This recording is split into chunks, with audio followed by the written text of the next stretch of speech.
Okay, let's. Okay, it's. So let's get this going, huh? Yeah, I'm gonna turn the video off. Is that cool? Sure. How's my voice? It's pretty clear. Okay. You got the recorder going? Let's see.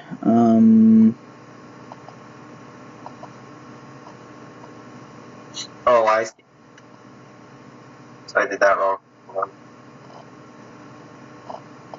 It says recording a call, so yeah. So I guess we could get going now.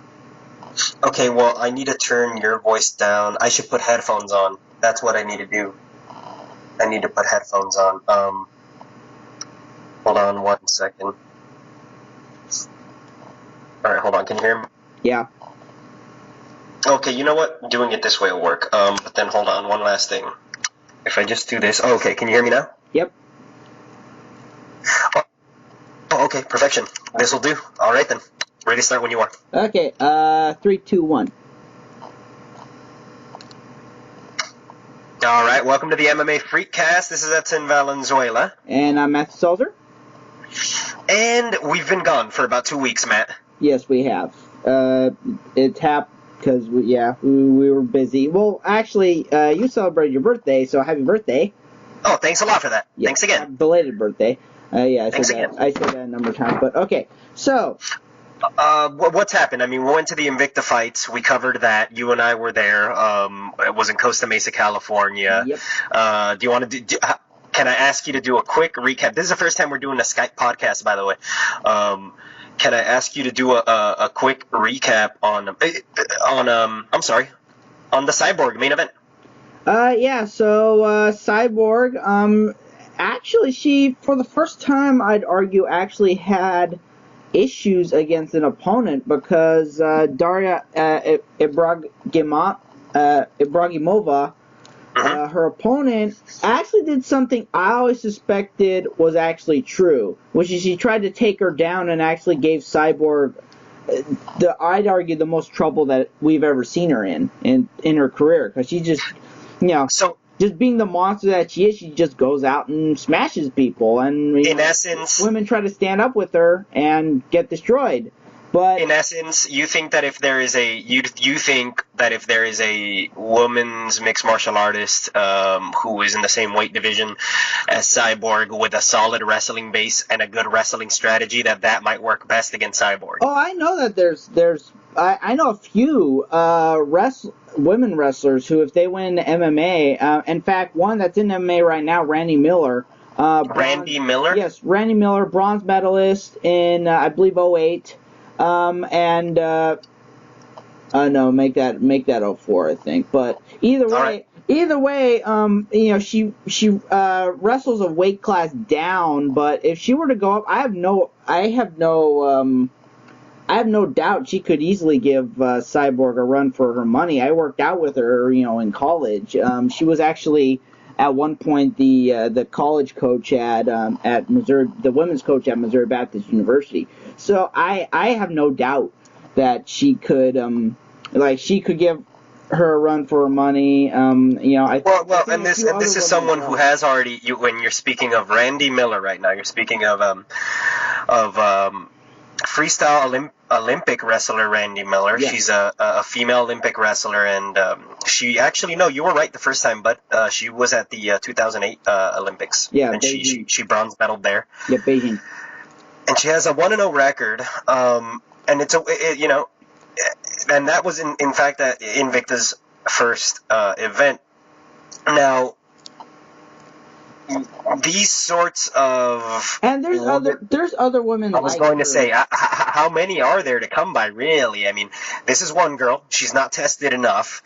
She hasn't been back to the sport for whatever reason since 2012, right? I mean, somebody else needs to step up. She isn't the first woman who's crossed over, let's just say, into MMA. I think there's more than a few women who could cross over and give a run for her money. Just like all the guys, like Johnny Hendricks, Ben Askren, just like there's more. We've seen it before. Yeah, just like we've seen more than a few world-class wrestlers transition to MMA and actually legitimately make it.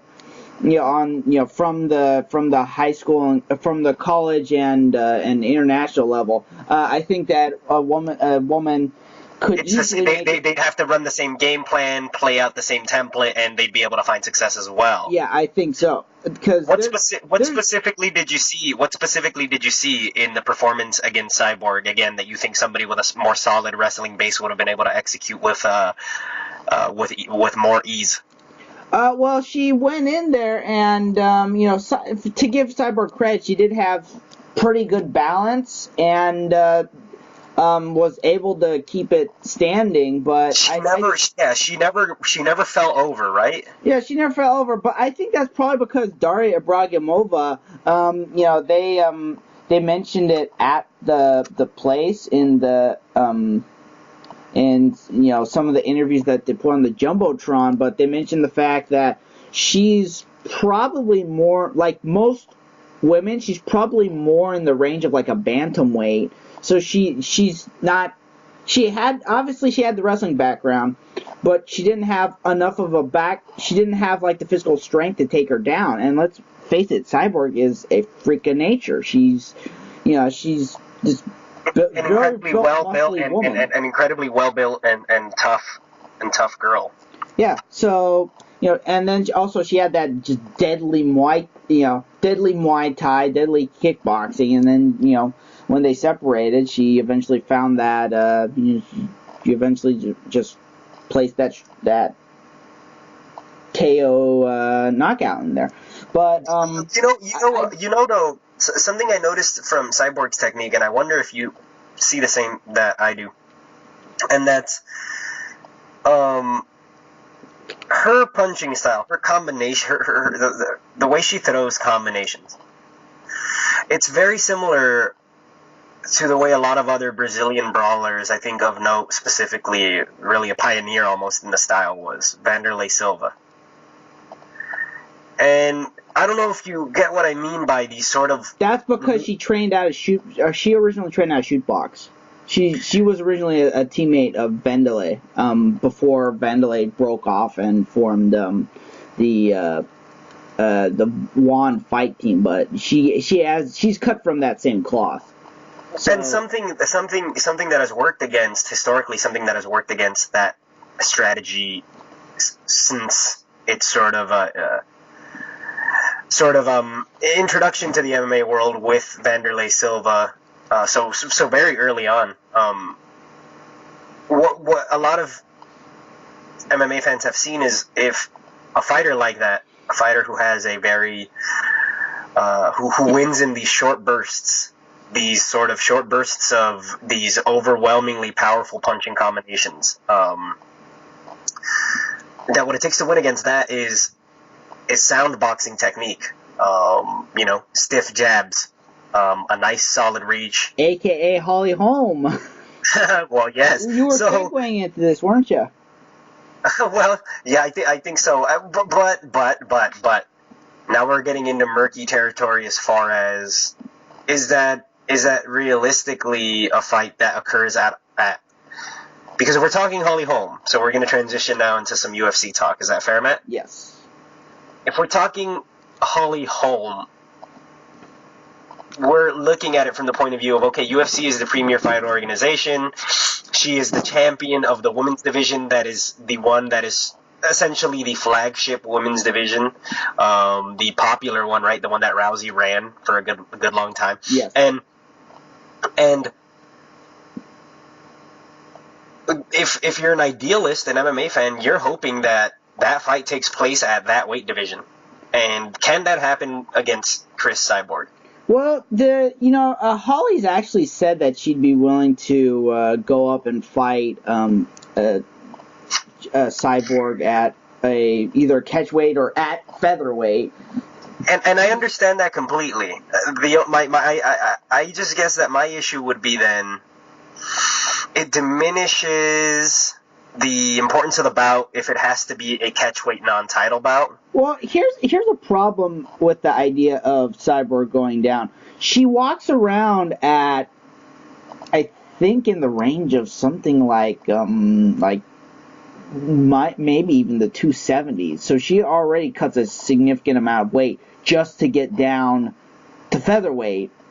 She walks around at the 270s, maybe the 260s, but that's a huge amount of weight. So you're talking an extra 10 pounds to have to get down there. She was willing to do it when it came to fighting Ronda, because that was the only way that fight was going to happen. But now now we're dealing with someone who's a little bit more flexible. And Holly has said she's fought at heavier weights than that. Not in MMA. She's always fought as a bantamweight. But in boxing, she boxed at heavier weight classes than featherweight, if you look at her record. So, no, that's understood. Can you do me a solid? Please turn me down a little bit on your laptop so you can't hear it in your own speaker or in your own microphone. And also, yeah, that's completely understood. I'm just speaking to the fact that again, just slightly. I mean, it becomes at this point, it's a dream match. It's a super fight, and that's fair enough. I think for MMA fans, just to see it happen, it would be a lot of fun to happen. I mean, honestly, I think you and I are on the same page, which is, I mean, I personally think Holly can still pull it off. I mean, what would you think? I don't know, and I'll say this. I'm assuming that she might have dabbled in heavier weight divisions as a boxer, but I don't know if she has bulked up and started off as a smaller fighter.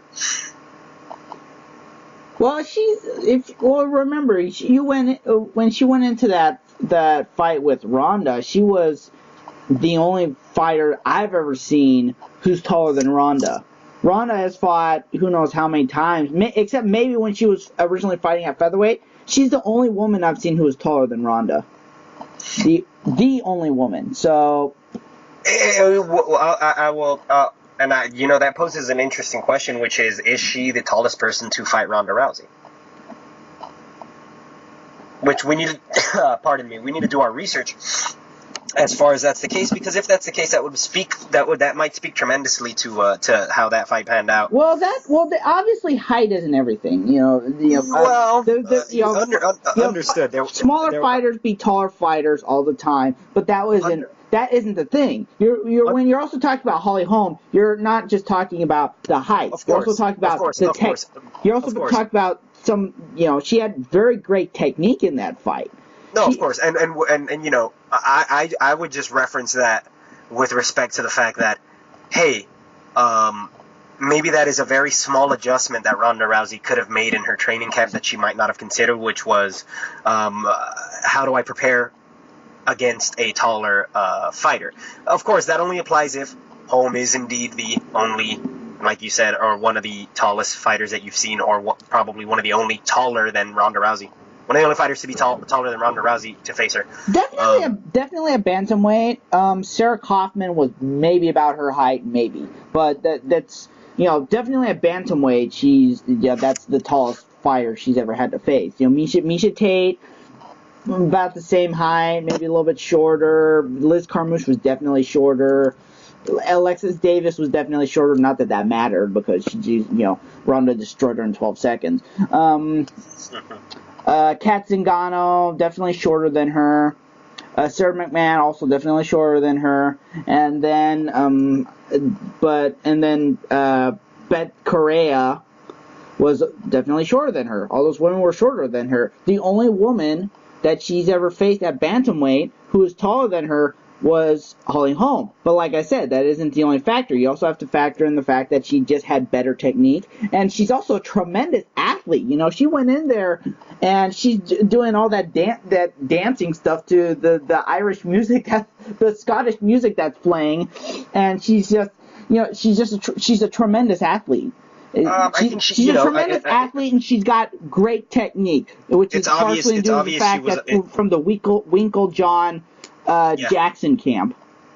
Yeah, it's obvious she was ready to surprise everyone, and it's obvious that she's not. I think at this point, if anybody is denying that she is quite a talent,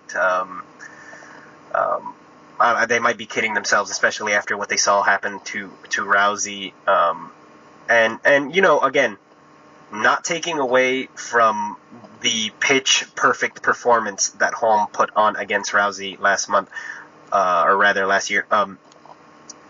But you do hit on an interesting point again, Matt, and I wonder if anybody else has mentioned this, which is the height difference. How much of a difference was that, on top of the pitch perfect game plan, on top of the flawless execution of striking? That I really do think that is something to look at, as far as Rousey, again, making an adjustment in a training camp for something like facing a taller fighter than herself. Also, I don't know if there's a way to settle this, but how tall is Cyborg, and where would they measure up with each other?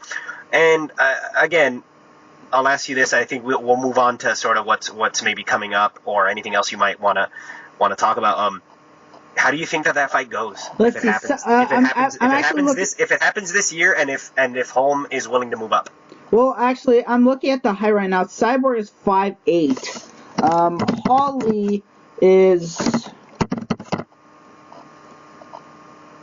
Holly's also 5'8", so they're the same height. So Ronda would have had to deal with that same issue against Cyborg. Yeah. That's interesting. That's fascinating. So they're both the same height. So they could that's at least in terms of physicality, maybe Cyborg might be stronger than her, but otherwise I think they'd pretty much be equals on that playing field. Not to mention, as I said, Holly Holm is just a more spectacular athlete. Not to take anything away from Cyborg, but I don't think she's as much of a gifted athlete as Holly Holm. So lay it on us. If that fight happens this year and Holly Holm moves up a few pounds, and maybe Chris cuts even just 5 pounds from where she is comfortable. You're talking about 140. You're talking about 140 catch weight. So there we are. So we meet at 140, and they do it by the end of the year. How do you think that it goes? I'm gonna say Holly would take that one away. And it's because it's like you said. Cyborg is good at short bursts of energy. And granted, she won a fight in the 4th round, her second fight with Marlos Conan, but that was a long drawn out battle, and I'm not. Holly's going to be prepared for definitely going to be prepared for a 5-round fight, and it hasn't been the first time that she's gone to. It'd be the first time that she's gone to 5 rounds, but she's definitely no stranger when it comes to decisions. Both her fights before Ronda Rousey were decision wins. She went the full distance, so she's not going to be. She won't be hesitant in going that distance. Whereas Cyborg, I somehow get the feeling that if they got out of the first round and they keep going at the pace, at basically a Holly pace, I'm absolutely with you. She might tire out. 5 pounds makes a difference. Yeah, I'm absolutely with you. It would be a case where if Holly is able to, and here's the thing, is that back when the allure of that sort of overwhelming barrage of combinations was so appealing, back in the early mid-thousands when Vanderlei was crushing person after person and everybody wanted to see the super fight between Vanderlei and Chuck, everyone thought, well, hey, all it takes is one of those punches from one of those combinations and it's lights out, right? But what has happened more and more as time has passed is those fighters that are placed up against those with sound technique just really get picked apart, and almost, I'd say, with a certain amount of frequency, they get knocked out a lot of the time, because that sort of style doesn't work well against somebody with what one might consider to be sound boxing technique and efficient counterpunching or efficient timing. And so yeah, I think I would see it going the same way you did. I think it would be a stoppage, and I think it would be a stoppage the way that you described it as, which is the way that you have the feeling that you imagine that Cyborg would get gassed as time went on. I think I'm with you there. I think Cyborg, much in the style of a lot of those who get early knockouts, might train specifically for the early knockout. They train in order to obtain the early knockout. So the goal is not to win the fight by decision, or to even be prepared to go into later rounds, because the game plan is to win within the first 2.5 rounds, for example. So with that being the case, I would definitely see Holly Holm maybe getting into early trouble, maybe having to sort of get herself out of sticky situations. But if what you mentioned is true, which is that Cyborg is a stronger fighter, it wouldn't really apply all that much to that fight, in that I don't see Cyborg going in for a shoot unless it's sort of a crisis situation. Well, that and her bread and butter's always been her striking. She may have a black belt in Brazilian Jiu-Jitsu, but she unlike say Ronda, where Holly was able to defend those takedowns. She's nowhere near as practiced. She just there's been no need to. I don't know how much she does that training in her actual fights or for preparation. But in terms of actual fight practice, she's never needed that. She's never needed that background, except for her first fight where she got submitted. But other than that, she's just gone in there and destroyed people. So, what fascinates me is that this, in a lot of ways, in spite of the mixed sort of response that Ronda Rousey received after losing her title, this, in a lot of ways, Holm being the champion, Holm having the boxing background that she did, Holm defeating Rousey in such a convincing fashion, I think is, again, one in a long line of or rather in a pretty hefty line of recent events in the UFC that really, really, really have broken in their way if they are able, if Dana White is able to capitalize optimally as best as he can. If he's able to cash in, because Cyborg is not getting any sort of sharper or younger, and especially given that she has to face middling talent, mediocre talent, and also the state of women's mixed martial arts is that of one that is still growing, one that is still in its early years and really taking shape. And Cyborg, I think, once time has passed, will be looked at as one of the pioneers of the sport, just as Gina Carano, just as Rousey and Holm and Tate will be looked back upon. And right now, it's just fun to see. And other women like Evinger and Baszler and people like that. There you are. Right now, I do think, though, that it's fun to see finally some of these sort of elite class fighters taking shape. These sort of agreed upon elite crew of women, right? Dominant crew of women.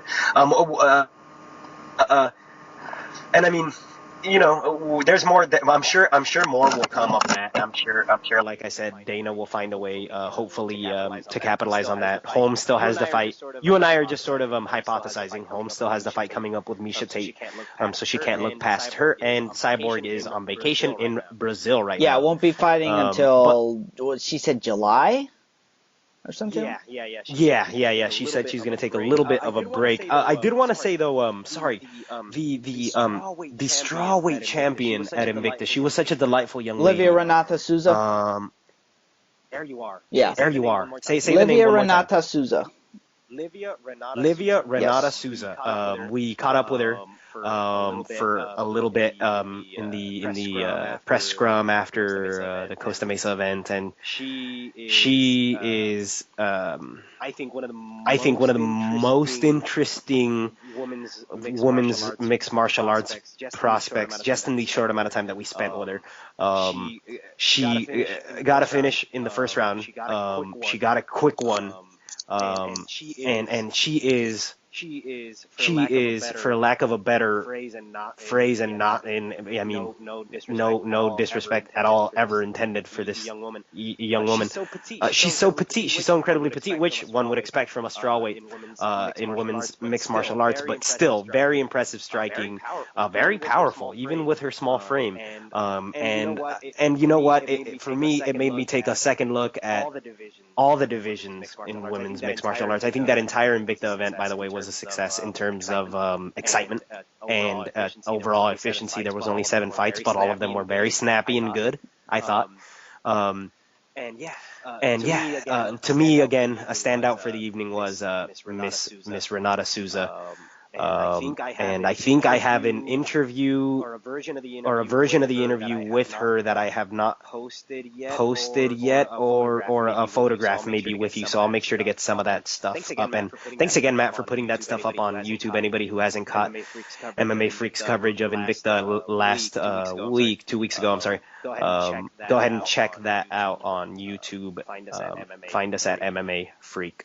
Yes, where we have several interviews, including one with former Octagon girl Amber Nicole Miller, who's that was a lot of fun. Yeah, that was a lot of fun. And we got the various participants. We got Shannon Knapp. We got you mentioned Souza. We got Cyborg. So Anderson for a little bit. So we had we had more than a few interviews there, so and more to come, obviously. Matt, looking forward. I mean, what do you want to talk about next? You want to talk about the UFC? I want to briefly go over a fight this last weekend, and then we'll go into the UFC. And I think this was pretty overlooked just because of the fact that it's of where it took place, and also who all was on the card, which they were all mostly prospects.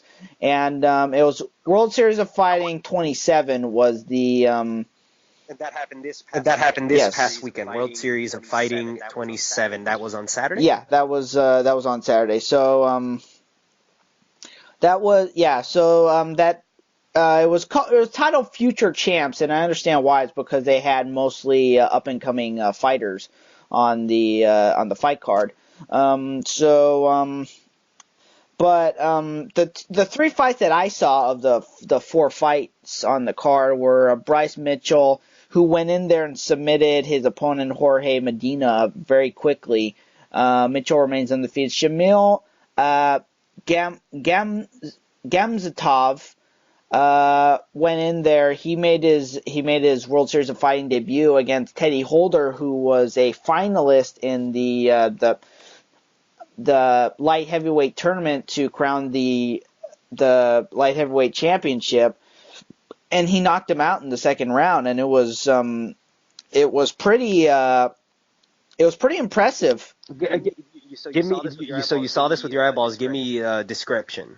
They went in there. Gamzatov was getting most of the good strikes, and then at one point, he actually hit Holder on the side of the head, and Holder actually started blinking like he'd been poked. But when they went at the replay, he just got hit right in that area of the head where he may have thought that he was poked, but it was just the glove. And then he got and then the punch that did it was one that actually broke Holder's nose. After the fight ended, you could tell his nose was like to the side. Yeah, it wasn't as bad as some of them. Like Franklin was bad. Franklin was just. Yeah. All right. So somewhere between not a broken nose and Rick Franklin. I'd say I'd describe it maybe as a Randy Couture nose, because you could tell his nose is broken. But yeah. All right. So fair enough. Then in the main event, you had Luis Firmino versus Carlos Fodor. Fodor's fought in a number of different organizations. He's fought in ONE FC. And Firmino was actually in the Ultimate Fighter, the one where they pitted American Top Team versus the Black Zillions. He was representing the Black Zillions. They went out there, and I think we have some potential prospects here in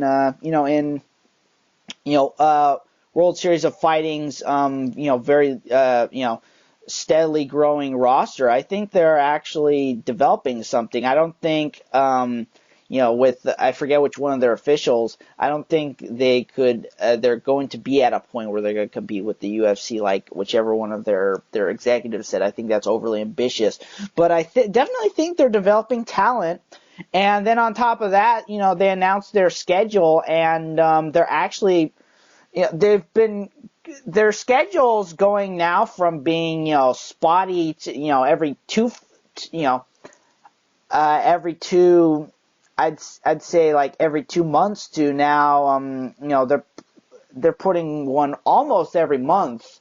I think June is maybe the only anomaly, but they're ramping up their schedule, and of course next month, World Series of Fighting 28, they're holding a fight right here in Garden Grove. That's our backyard. That's closer than Costa Mesa for us.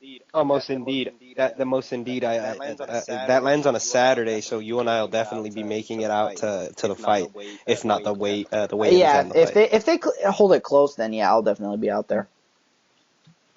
Awesome to see more than a few mixed martial arts organizations get off to a solid start in 2016. We have actually. Is there a UFC? Do we as fans have an event coming up this weekend? Yes, we do. UFC on Fox. So that's actually the perfect. That's actually one thing I wanted to talk about is we have UFC on Fox coming up this weekend, and it's hold on just a second. It's Ryan Bader versus Anthony Johnson, and that one's gonna be a good one. Rumble Johnson and Bader. These two have not squared off before. That is correct. They have not squared off before. And looking at the card in general, it's got a pretty good mid card, and and then you got a pretty good you got pretty good mid card, and then you got that or undercard that's being broadcast on Fox Sports 1, and then on normal Fox, Sage Northcutt, who's he's been on the rise a little bit, and then you got a veteran in Yuri Alicante, and then the co-main event, local boy Josh Barnett for us. Babyface Assassin going up against Ben Rothwell, and then you got Johnson versus Bader. And I'd argue that this one definitely has title implications, just depending on how John Jones does eventually does against Daniel Cormier. We don't know what exactly the schedule is there. Bader was after his last fight, was supposed to have earned a title shot. But, Jones is obviously being fast-tracked. I'm sure Bader probably doesn't appreciate having to play second fiddle again to, a fight like that. But, he's having to face Johnson, who fought for the title, was supposed to fight John Jones and fought Cormier. But this is a good fight because, you got two solid heavyweights, two guys who have pretty much established themselves as veterans of the game, who could easily challenge for the title. So I'm definitely looking forward to watching this. Yes, Matt. Yes. So sorry. You broke up for 15 seconds. I think what you said, and I'm just going to reiterate it so that if the recording picked it up as sort of weird. It was. These are two veterans of the game. Is that correct? All right. Sorry. No. If you just broke up on my end, and so I was worried that maybe the recording would also pick it up as. But yeah, no. That sounds great. I mean, let's hear a prediction. Let's have it. Oh, this is a close one. I'm going to let's see. Johnson's definitely got the striking and the power, but Bader's got the wrestling. I'm going to go. Is this a 3-rounder or this is a 5-rounder? Nowadays, unless there's a last-minute shuffle, usually most fights are going to be, most main events are going to be 5-rounders. That's just how the UFC likes to do things nowadays, and athletic commissions, sport it. So this is gonna be a 5-rounder, and How do you see it? How do you see it? Oh man, this is a hard one to predict. I'm gonna go with Johnson in the range of like round 3 by knockout, probably by TKO. This is a hard one because it could either go the other way. Bader could easily take this one. I'm definitely pulling for Barnett though. I do think that he's got what it takes to win this fight. So I think it's gonna be. Let me before you move on to the Barnett prediction, let me submit my official prediction. The first thing that popped into my head was Bader by decision, but that I'm going to not actually submit that as my official prediction. It's going to be, I think, Bader, and I'll say the 4th round by TKO, by sort of a slow ground and pound. It could just as easily be a submission at that point. The only reason I say it is I haven't really been. I wasn't encouraged by Johnson's performance against Daniel Cormier. I thought it was sort of by the numbers what we expected it to be, to a certain degree. He sort of gassed out by the middle of the 3rd or so, and was more or less useless. Yeah, I'm not exactly sure why that went the way it did. It may have been anything from bad weight cut to the changing. I was going to say, isn't the stereotype for a combatant with that much musculature that they tend to gas? Yeah, I guess. But one thing, one thing you also have to remember is that Johnson, in his UFC return, actually outfought and out-wrestled Phil Davis. Phil Davis was an NCAA champion at Penn State. So he was supposed to have the advantage going into that fight. So, and he was, not only that, but Johnson was going up 2 weight classes. And if you want to talk about gassing, back when he was at welterweight, he would gas a lot worse. I mean, he was definitely better at welterweight in terms of just the knockout power, but in terms of he had no cardio. You went out of the 1st round, it was practically done. So, it's gonna be competitive. It's definitely gonna be competitive. So definitely looking forward to that.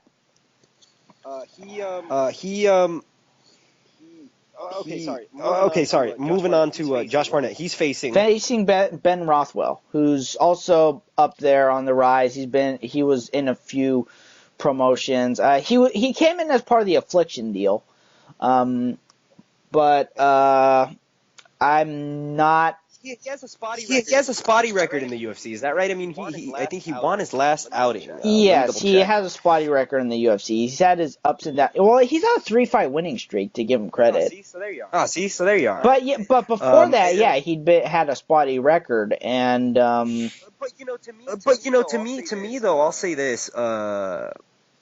He had a spotty record in the UFC, but up until the affliction sort of stint, the loss against in what was sort of a competitive fight against Arlovsky, he had sort of proven himself as one of the grittier MMA dudes that wasn't in the UFC. I think he had sort of earned that. I don't know if you felt the same way at the time. I'm looking back at his background, and he mostly made a name for himself in the IFL, which is ironic considering that Roy Nelson was the IFL champion.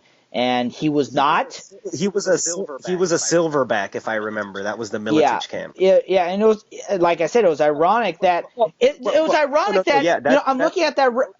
They both got their teams there, right? Roy Nelson and Brothwell as sort of the 1 and the 2 in that organization, when as short-lived as it was.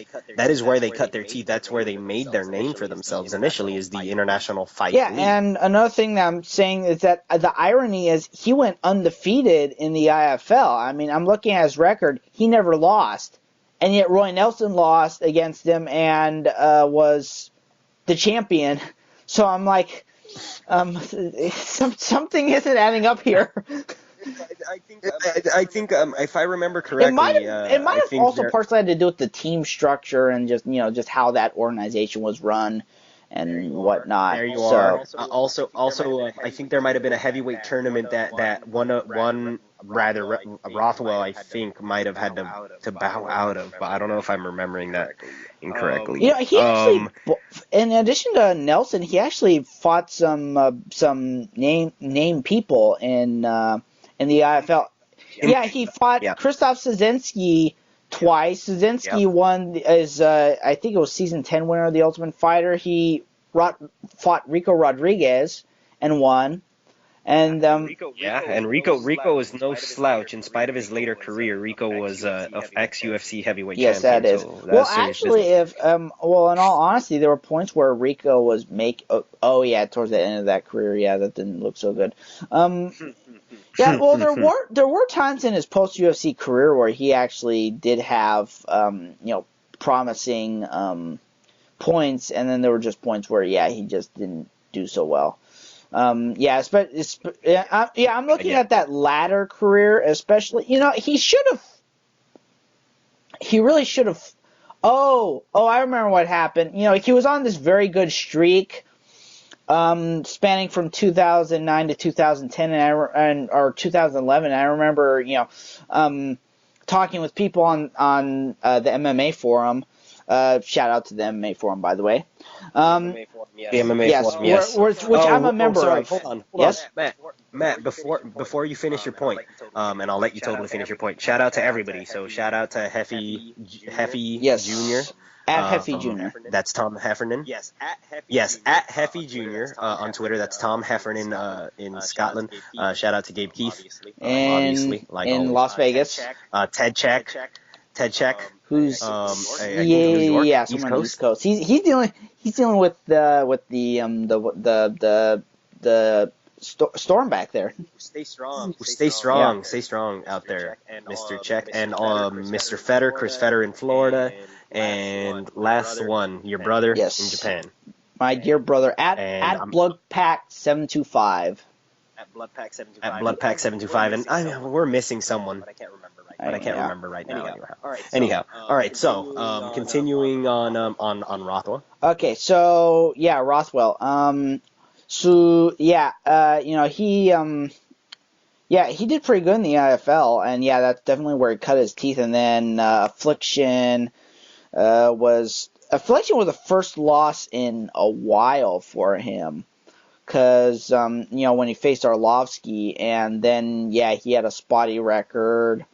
He as part of the Affliction deal, he came in, lost to Kane, won against Gilbert Yvel, lost to Mark Hunt, won against Brendan Schaub, and then lost to Gabriel Gonzaga before he's gone on that 3-fight win streak against Brandon Alistair Overeem and Matt Matreone. So all you're telling me though, in spite of it being a win here and a loss there, he's fighting some of the toughest dudes in the division. Yeah, he's definitely fighting elite level fighters. So I don't. Yeah, it's. I've never those three, those four, his last four losses: Andre Arlovsky, Cain Velasquez, Mark Hunt, Gabriel Gonzaga. Those aren't slouches. They definitely are not slouches. And at this point, those losses are over the course of about, I don't know, since 2011 or so. 2008, as a matter of fact. Last one was 2013, beginning in 2013, so over 3 years ago. Young man's doing much better for himself. He's going to be facing Josh Barnett, the babyface assassin, who I imagine might be the favorite, simply based on experience and sort of overall merit. Yes, because he's arguably had more of a higher profile career, to be sure. Fought in the UFC, was a UFC champion before he got stripped of the roids. Then he was in Pride for the longest time. Then he went over to the Strike. He was in Affliction, but then again didn't get picked up. And then he went over to Strike Force, and then he was picked up after Strike Force. So he's definitely a name to be force to be reckoned with. And Rothwell is definitely the underdog. I would argue that Rothwell could legitimately make a point that if he wins, and I'm not counting that possibility out, that he could, he might be in line maybe after Miocic, maybe. I know over is in line after that, definitely, but he's definitely gonna be in that. He's definitely gonna be the discussion. Yes, he's gonna be in that heavyweight discussion. You can't cut him out of that. Lay it on me. That sounds like a pretty excellent set of fights. So lay it on me. Let's hear it. Prediction for the heavyweight bout that night. Ben I Rothwell am predicting Barnett by knockout because I think he's he's the favorite, and his striking game's been developing a little bit more, especially since he came over to the UFC. So I think that he's the one who's going to take it away. I'll sort of go with you. I'm gonna go Barnett submission though. Simply just profiling Barnett off of his sort of prior experiences, and also what I might consider something that he would be able to exploit pretty easily against Rothwell. Not taking anything away from Rothwell. Very well-rounded and solid heavyweight. But I think experience will play out over Rothwell and sort of his general toughness this time. Are there any other fights that night that you would want to sort of touch on very quickly? Let's see. One of the one of the fights on the Fox Sports 1 card, so an undercard, Tarek Saffiedine versus Jake Ellenberger. Saffiedine was the last Strikeforce welterweight champion. He destroyed Nate Marquardt's leg to get that championship, and I think I don't think a lot of people were really depending on him because he was kind of a smaller guy when you looked at him and Marquardt. And then he went in there and he just destroyed Marquardt's leg. Marquardt didn't have an answer to it. So he went in there and he took that championship and has kind of been, I think due to injuries and a variety of factors, he's kind of had, kind of a... To be fair, he won his first fight and then lost against Rory McDonald and maybe like no slouch. Fought for the title this last year. I think the problem was he was injured. Didn't fight last year at all. So he had momentum going into the UFC. Won his first fight, lost to Rory McDonald, which normally wouldn't have been as a momentum stopper. But the problem was he got injured. So a lot of people have kind of forgotten about him. I think he's kind of an underrated. He's definitely an underrated welterweight. He goes out there and destroys Jake Ellenberger and does it in fine fashion. He's got to make a name for himself in the UFC. So what we're all trying to tell you is make sure and catch this weekend's UFC because this one's going to be a good one. Definitely going to be a good one. So and a free one, right? Yes, is that right? Live and free on Fox. Wonderful. Yeah, so that card is gonna be on the Saffiedine fight is gonna be on cable, as I said. You'll be able to catch Norcutt, Alcante, Rothwell, Barnett, and Johnson Bader on Fox. So starting at 5 p.m. Pacific time for us. So calculate that in your time zones, respectively. Exactly. I mean, beyond that, Matt, and we already mentioned the world out there that we will be making it over to World Series of Fighting 28 or 7. Is it 28 or 27? That's actually gonna have a title fight. That's gonna have the Marlon Moraes defending his title against, I can't remember exactly who, but we're gonna have a title fight there. So and we'll be covering that. We'll be covering the there's big UFC. One thing that you wanted to address, and that I am also more than happy to address, is the UFC 196 fallout. Oh yes. So go ahead, dude. Let's say finish the podcast with that. We were talking about it earlier. So go ahead. I'm also gonna bring up some small things, but it's gonna be very quick. They're gonna be like rapid fire quick succession. But yeah, this is gonna be the primary. But we'll talk about the fights more in depth on the when it comes to it. But UFC 196. It was really supposed to be headlined by Cain Velasquez challenging Fabricio Werdum for his title back. Cain suffered a back injury and initially pulled out Miocic, who this was within 2 weeks. Yeah. So Miocic, who was supposed to be the he'd earned a title shot with the recent win against Arlovsky. Then he was supposed to be he was going to step in to replace Werdum. Werdum, however, was dealing with 2 different injuries of his own, but he said that he was going to pull through if he was going to fight against Velasquez. But basically, he didn't want to go in with 2 injuries against a new opponent. So he and I don't blame him for this. And this is as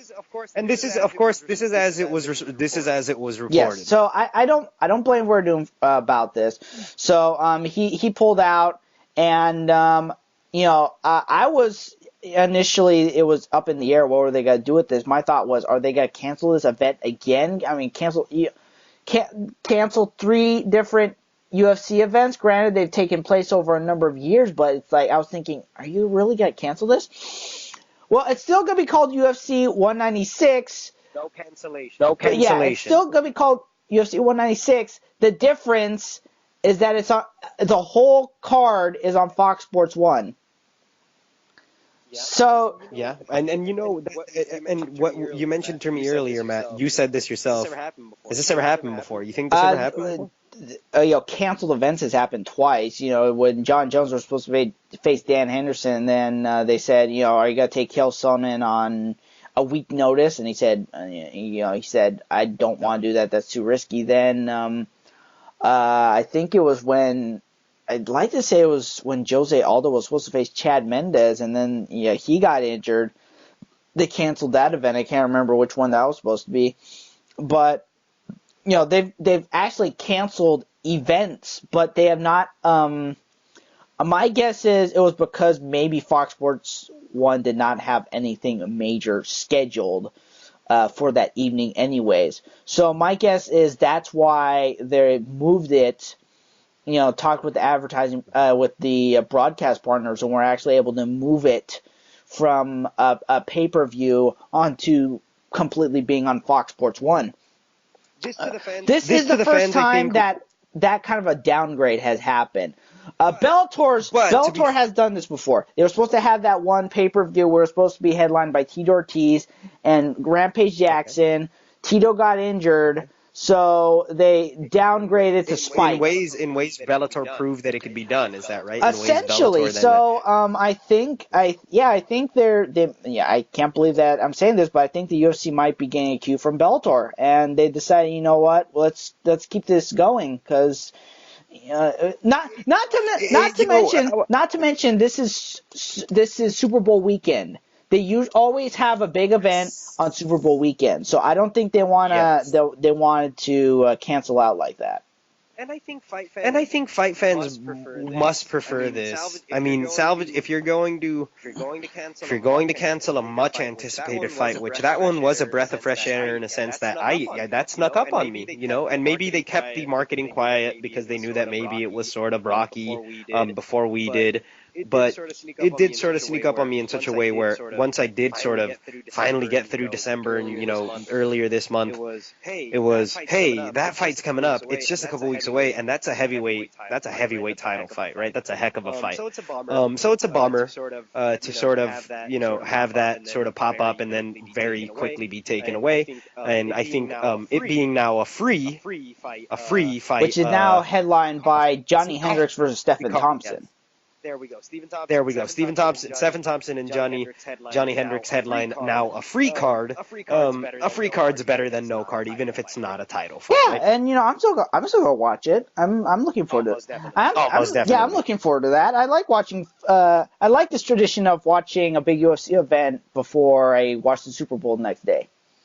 Most definitely. It makes it for a fun sports weekend. Yes, that for it everyone, does. So, okay, what do you think? So, there's a few more things I want to address before.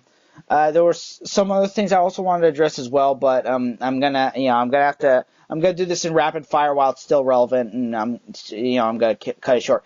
So, I don't know if you noticed, but something I've actually noticed is that after February, the UFC's actually cutting back on its schedule, and maybe this might have to do with the fact that maybe they haven't scheduled stuff just yet. But I think they're getting the cue that maybe they're doing too much and they're spreading their roster a little too thin. If you go and you listen to us just about when we started, I think one of the first topics that we brushed on in the first three. Yeah, the first three episodes are sort of the MMA Freakcast. You all can go back and check those out. Matt and I, we've talked about the oversaturation and how it's affected the sport. So how do you feel about it? Or go on. Sorry, interrupt. Well, I think this is a good thing because two fight cards a month. You're still getting your roster in there, and I think you can build up better fight cards. You could actually put more talent on a fight card and actually, beefier instead of having to spread the instead of having to spread the roster thin, and you're having the just abysmal various fight cards, regardless of whether it's like on Fight Pass or whether it's on Fox Sports 1. There's a reason. I hate to say this, but there's a reason why certain events passed up. There's a reason why Bellator holds the record. Like last fall, was it or was it? There's a reason why they were able to beat. Bellator holds the record. There's a reason why Bellator was able to beat the UFC in terms of ratings at certain times, and that's because they held their talent and put them on one fight card. Well, it also has to do with the headlines because like Tito Ortiz, Stephen Bonner, but but what you speak to is irrelevant, which is they are able to have more interesting and stacked fight cards because they don't constantly have events. they have events once, maybe twice a month, so which is smart of them. I think what makes this doubly sort of exciting.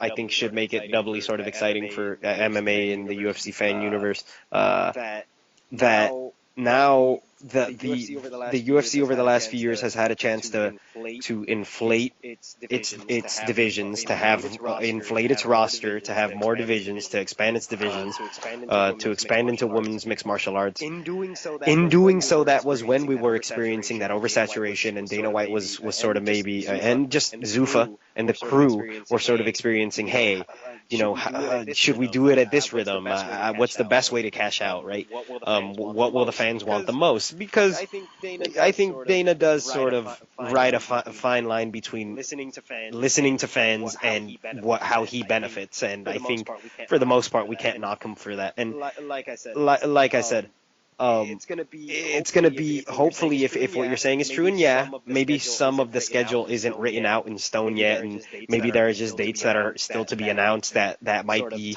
sort of tucked in between dates that are already announced. But I think what you're noticing is true and has held true even in the last month or two. There's been sort of a lull that you said sometimes comes with the seasons, but hopefully it's sort of hopefully they'll pick up on maybe just giving us a little bit at a time, but making sure, and especially now with the variety of weight divisions and a variety of both women's and men's mixed martial artists, they could put on some very fun and interesting fights. Okay, so this is gonna be the final topics. I'm gonna hopefully spend no more than a few minutes on each of these topics. But so with the MMA Freak Awards, so put these out on the website and over the past week. So I'm gonna go over these 3 categories very quickly. The first one is the top 10 comebacks, and of note, you mentioned that maybe if there was a new category that we'd do like breakout stars of the year.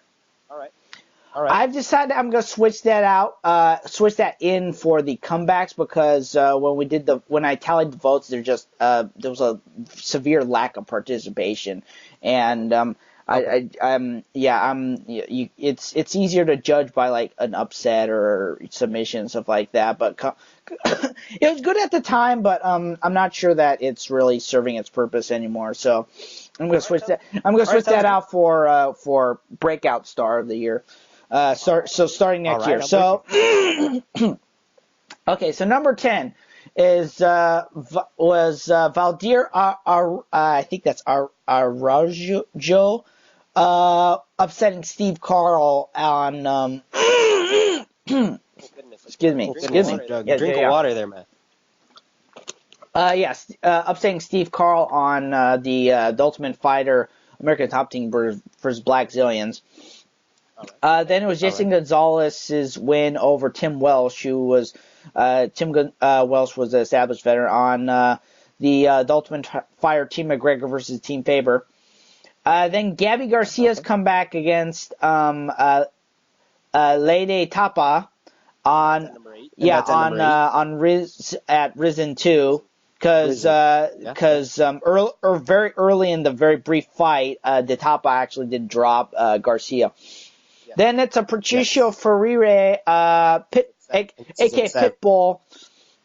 His comeback against Daniel Welsh at Bellator 138, which was the Slice versus Shamrock fight, and that was impressive because Pitbull was when the round ended, Welsh White Schultz thought that that John McCarthy was stopping the fight, so then he came back and won that second round. Then Ross Pearson's comeback over Sam Stout at UFC 185. That's number 6.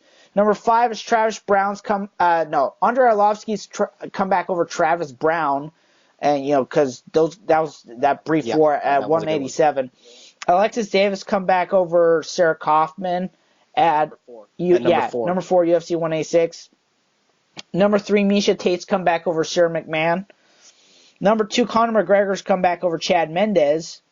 That was incredible. Yes, at UFC 189. Then also at UFC 189, Robbie Lawler's comeback win against Rory McDonald at UFC 189. I'd imagine that's probably, when I tally up the votes, that's probably going to be a fight of the year. So that is not only the comebacks for this year, but also the last comebacks, at the time being at least, for the MMA Freak Awards.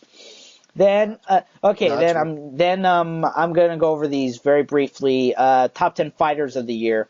So in order, number 10 John Jones, number 9 Max Holloway, number 8 Joanna Jędrzejczyk, number 7 TJ Dillashaw, number 6 Holly Holm, number 5 Demetrius Johnson, number 4 Luke Rockhold, number 3 Robbie Lawler, number 2 Rafael Dos Anjos, and then number 1 Conor McGregor.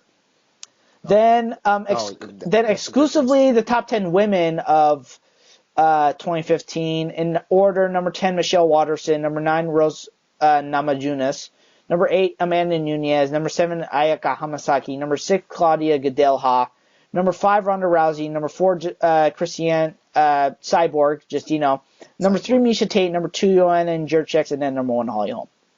That's excellent.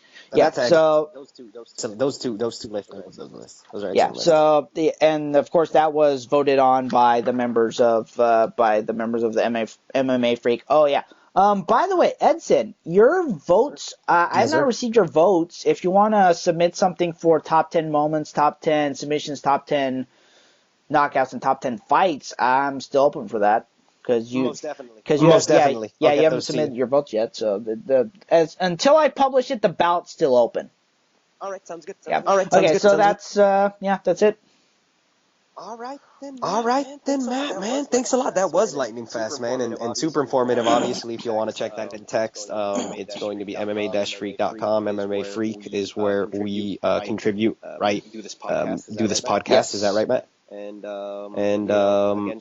again, shout out to all the gentlemen that we hit up earlier. Thanks to everybody at the Invicta FC, sort of crew and whatnot, and thanks ahead of time to everybody over at World Series of Fighting, because we will see you all in a couple of weeks. And of course, if you like this, as some YouTube stars say, if you like this podcast, subscribe to the site, and also subscribe to our various social media. We have a Google Plus. We have our Twitter's at MMA Freakout. We have a Facebook page. So if you like us and want to keep up on what we do here at MMA Freak, then please do all that. Yes, please. And head to the website, MMA-Freak.com. It'll take you everywhere else anyhow. And please subscribe to us on YouTube again. And that's MMA Freak on YouTube. No dash on that one. If you're watching this podcast, then just hit the subscribe button. Very easy. Exactly. There you are. And Matt, hit him with your Twitter handle. I'm at Matthew Salzer. I am at Edson_V.